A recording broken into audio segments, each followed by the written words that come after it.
What if you could buy thousands of acres of the most beautiful land imaginable, with rolling hills and dramatic mountains, lakes and rivers, thick forests, lush pastures? What would you do with the land? Maybe you would build a beautiful lakeside home, maybe a fishing cabin along the river, or maybe you would sell some of it, make a nice profit.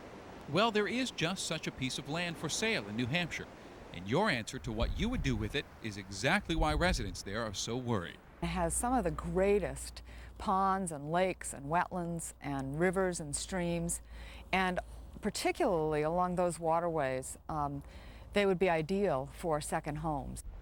For years, the company, International Paper, has owned this northern New Hampshire property, but IP recently acquired another company and needed to sell this land to ease its debt load. For as long as anyone can remember, IP has allowed free and complete public access to its land, never charged a usage fee, never posted a keep out sign.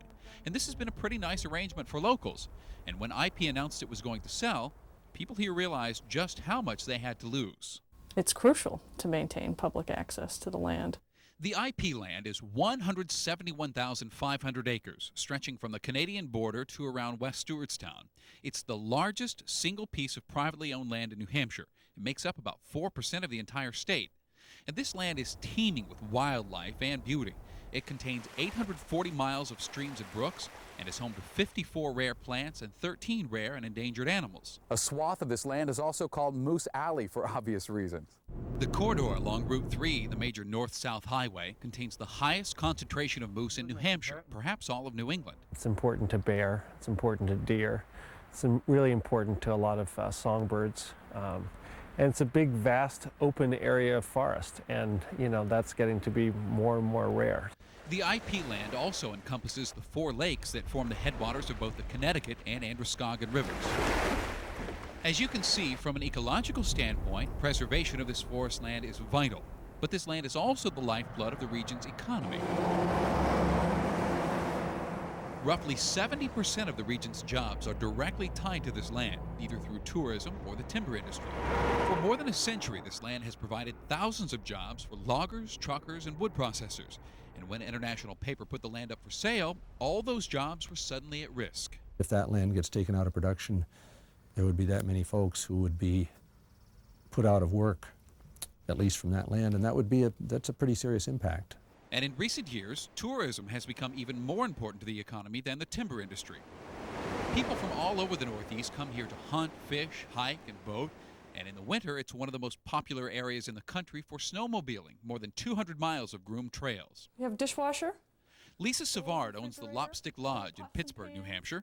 She says her lodge is full nearly year-round for one reason alone: free use of some of the most beautiful land in the country. They don't come here for the shopping.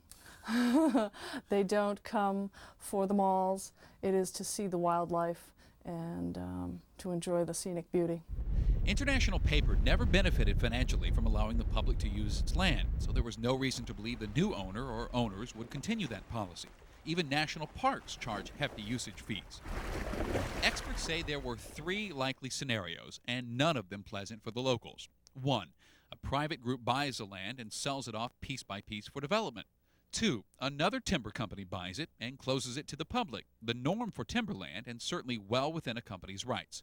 Or 3, a conservation group steps in, allows public access, but ends timber harvesting. Brad Wyman, a 30-year timber industry veteran, says the third was the most likely scenario. I don't think there was anybody in the market to buy this land for timberland. So, if it hadn't been for this, I think it would have been a slam dunk. It would have been taken out of production. But as Wyman indicates, a fourth and unexpected scenario for the land has emerged. Details on that in Part 2. In northern New Hampshire, Shannon Ogden, NECN.